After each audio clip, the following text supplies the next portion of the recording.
ಎಲ್ಲರಿಗೂ ನಮಸ್ಕಾರ. Kannada stock market 1ಗೆ ಸ್ವಾಗತ. ನಮ್ಮ ಉದ್ದೇಶ ಏನಪ್ಪಾ ಅಂದ್ರೆ ಜ್ಞಾನದ ಮೂಲಕ ಸಂಪತ್ತನ್ನು ಸೃಷ್ಟಿ ಮಾಡೋದು.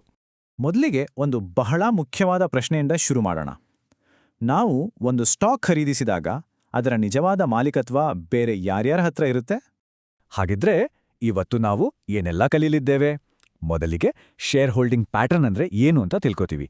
ಆಮೇಲೆ ಅದರಲ್ಲಿರೋ ಪ್ರಮುಖ ವ್ಯಕ್ತಿಗಳು ಯಾರು, ಅಷ್ಟೇ ಅಲ್ಲ, ಸ್ಮಾರ್ಟ್ ಮನಿಯನ್ನ ಹೇಗೆ ಹಿಂಬಾಲಿಸೋದು, ಪ್ಲೆಡ್ಜಿಂಗ್ನಲ್ಲಿರೋ ಅಪಾಯಗಳೇನು, ಮತ್ತೆ ಕೊನೆಗೆ ಒಬ್ಬ ಹೂಡಿಕೆದಾರರಾಗಿ ನಮ್ಮ ಕೈಲಿರ್ಬೇಕಾದ ಚೆಕ್ಲಿಸ್ಟ್ ಏನು ಅನ್ನೋದನ್ನ ನೋಡ್ತೀವಿ. ಸರಿ, ಹಾಗಿದ್ರೆ ಶುರು ಮಾಡೋಣ.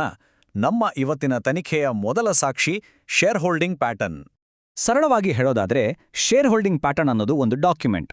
ಅಂದ್ರೆ ಒಂದು ಕಂಪನಿಯ ಶೇರ್ಗಳು ಯಾರ್ಯಾರ ಹತ್ರ ಎಷ್ಟೆಷ್ಟಿದೆ ಅಂತ ನಿಖರವಾಗಿ ತಿಳಿಸೋ ಒಂದು ರಿಪೋರ್ಟ್. ಇದರಿಂದ ಕಂಪನಿಯ ನಿಜವಾದ ಓನರ್ಸ್ ಯಾರು ಅಂತ ಗೊತ್ತಾಗುತ್ತೆ. ಇಲ್ಲಿ ನೋಡಿ, ಇದು ತುಂಬಾನೇ ಇಂಟ್ರೆಸ್ಟಿಂಗ್. ಈ ಚಾರ್ಟ್ ಒಂದು ಕಂಪನಿಯ ಮಾಲೀಕತ್ವವನ್ನ ಸಾಮಾನ್ಯವಾಗಿ ಹೇಗೆ 4 ಭಾಗಗಳಾಗಿ ವಿಂಗಡಿಸಲಾಗುತ್ತೆ ಅಂತ ತೋರಿಸುತ್ತೆ. ಪ್ರಮೋಟರ್ಸ್, ಡಿಐಐ, ಎಫ್ಐಐ ಮತ್ತೆ ನಿಮ್ಮಂತ ರೀಟೇಲ್ ಪಬ್ಲಿಕ್. ಬನ್ನಿ ಇವುಗಳ ಬಗ್ಗೆ ಒಂದೊಂದಾಗಿ ನೋಡೋಣ. ಸರಿ, ಹಾಗಿದ್ರೆ ಈ ಆಟದ ಪ್ರಮುಖ ಆಟಗಾರರು ಯಾರು ಅಂತ ನೋಡೋಣ ಬನ್ನಿ. ಮೊದಲನೇದಾಗಿ ಪ್ರಮೋಟರ್ಸ್. ಇವರೇ ಕಂಪನಿಯ ಸಂಸ್ಥಾಪಕರು ಅಥವಾ ಅದನ್ನ ಕಂಟ್ರೋಲ್ ಮತ್ತೆ ಮ್ಯಾನೇಜ್ ಮಾಡೋ ಜನ. ಇವ್ರದೇ ದುಂಡು ಕಂಪನಿಯಲ್ಲಿರೋದ್ರಿಂದ ಅವ್ರಿಗೆ ಕಂಪನಿಯ ಭವಿಷ್ಯದ ಬಗ್ಗೆ ಹೆಚ್ಚು ಆಸಕ್ತಿ ಇರುತ್ತೆ. ಇದನ್ನ ಸ್ಕಿನ್ ಇನ್ ದ ಗೇಮ್ ಅಂತಾನೂ ಕರೀತಾರೆ. ಎರಡನೇ ಗುಂಪು ಇನ್ಸ್ಟಿಟ್ಯೂಷನ್ಸ್, ಅಂದ್ರೆ ಮ್ಯೂಚುವಲ್ ಫಂಡ್ಗಳು, ಬ್ಯಾಂಕ್ಗಳು ಮತ್ತೆ ವಿದೇಶಿ ಹೂಡಿಕೆದಾರರಂತಹ ದೊಡ್ಡ ಸಂಸ್ಥೆಗಳು. ಇವರು ತುಂಬನೇ ರಿಸರ್ಚ್ ಮಾಡಿ ಇನ್ವೆಸ್ಟ್ ಮಾಡೋದ್ರಿಂದ ಇವರನ್ನ ಸ್ಮಾರ್ಟ್ ಮನಿ ಅಂತ ಕರೀತಾರೆ. ಕೊನೆಯದಾಗಿ ಬರೋದು ಪಬ್ಲಿಕ್, ಅಂದ್ರೆ ರಿಟೇಲ್ ಹೂಡಿಕೆದಾರರು. ನಮ್ಮಲ್ಲಿ ಹೆಚ್ಚಿನವರು ಇದೇ ಕ್ಯಾಟಗರಿಯಲ್ಲಿ ಬರ್ತೀವಿ. ಸಣ್ಣ ಪ್ರಮಾಣದಲ್ಲಿ ಷೇರುಗಳನ್ನು ಹಿಡಿದಿಟ್ಕೊಂಡಿರ್ತೇವೆ. ಒಂದು ಸ್ಟಾಕ್ ಎಷ್ಟರ ಮಟ್ಟಿಗೆ ಜನಪ್ರಿಯವಾಗಿದೆ ಅನ್ನೋದು ಇವರ ಸಂಖ್ಯೆಯಿಂದ ಗೊತ್ತಾಗುತ್ತೆ. ಹಾಗಿದರೆ ಈ ಸ್ಮಾರ್ಟ್ ಮನಿ ಅಂತೀವಲ್ಲ, ಅವರ ಚಲನಾವಲನಗಳನ್ನು ಗಮನಿಸೋದು ಹೇಗೆ? ಬನ್ನಿ ನೋಡೋಣ. ಇಲ್ಲಿ ನೋಡಿ, ಇದು ಒಂದು ನಾಣ್ಯದ 2 ಮುಖಗಳಿದ್ದ ಹಾಗೆ. ಒಂದು ಕಡೆ ಈ ದೊಡ್ಡ ಸಂಸ್ಥೆಗಳು ಅಂದ್ರೆ ಎಫ್ಐಐ ಮತ್ತು ಡಿಐಐಗಳು ಒಂದು ಕಂಪನಿಯಲ್ಲಿ ತಮ್ಮ ಹೂಡಿಕೆಯನ್ನ ಜಾಸ್ತಿ ಮಾಡ್ತಿದ್ರೆ ಅದರರ್ಥ ಅವರಿಗೆ ಕಂಪನಿಯ ಮೇಲೆ ನಂಬಿಕೆ ಹೆಚ್ಚಾಗ್ತಿದೆ, ಭವಿಷ್ಯ ಉಜ್ವಲವಾಗಿದೆ ಅಂತ.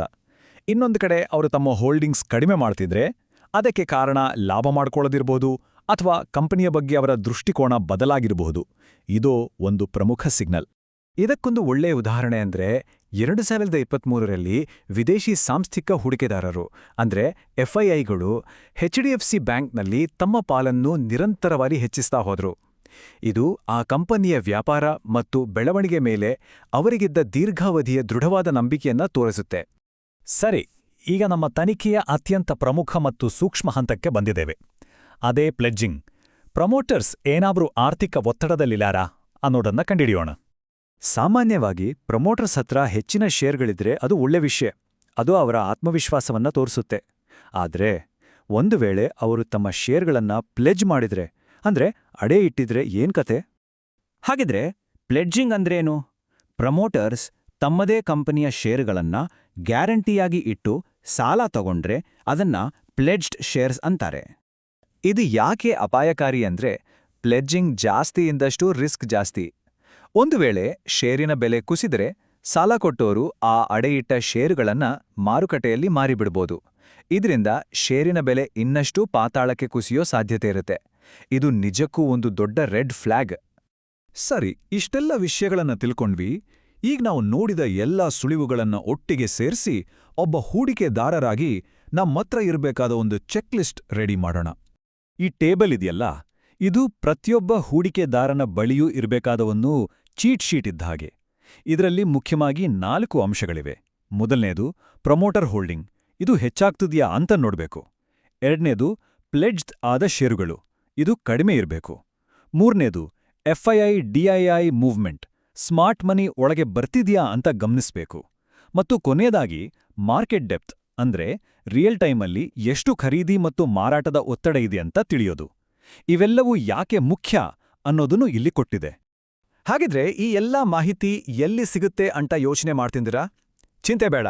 ನ್ಯಾಷನಲ್ ಸ್ಟಾಕ್ ಎಕ್ಸ್ಚೇಂಜ್ ಅಂದ್ರೆ NSE, ಬಾಂಬೆ ಸ್ಟಾಕ್ ಎಕ್ಸ್ಚೇಂಜ್ ಅಂದ್ರೆ BSE ವೆಬ್ಸೈಟ್ಗಳಲ್ಲಿ, ಹಾಗೆ ಸ್ಕ್ರೀನರ್, ಟ್ರೆಂಡ್ ಲೈನ್, ಟಿಕರ್ಟೇಪ್ನಂಥ ವೆಬ್ಸೈಟ್ಗಳಲ್ಲೂ ಈ ಎಲ್ಲ ಡೇಟಾ ಸುಲಭವಾಗಿ ಸಿಗುತ್ತೆ.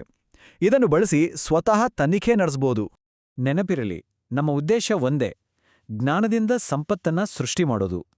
ಹಾಗಾಗಿ ಮುಂದಿನ ಬಾರಿ ಹೂಡಿಕೆ ಮಾಡೋ ಮೊದಲು ಈ ರೀತಿ ಸರಿಯಾಗಿ ತನಿಖೆ ಮಾಡಿ ಆಮೇಲೆ ನಿರ್ಧಾರ ತೆಗೆದುಕೊಳ್ಳಿ.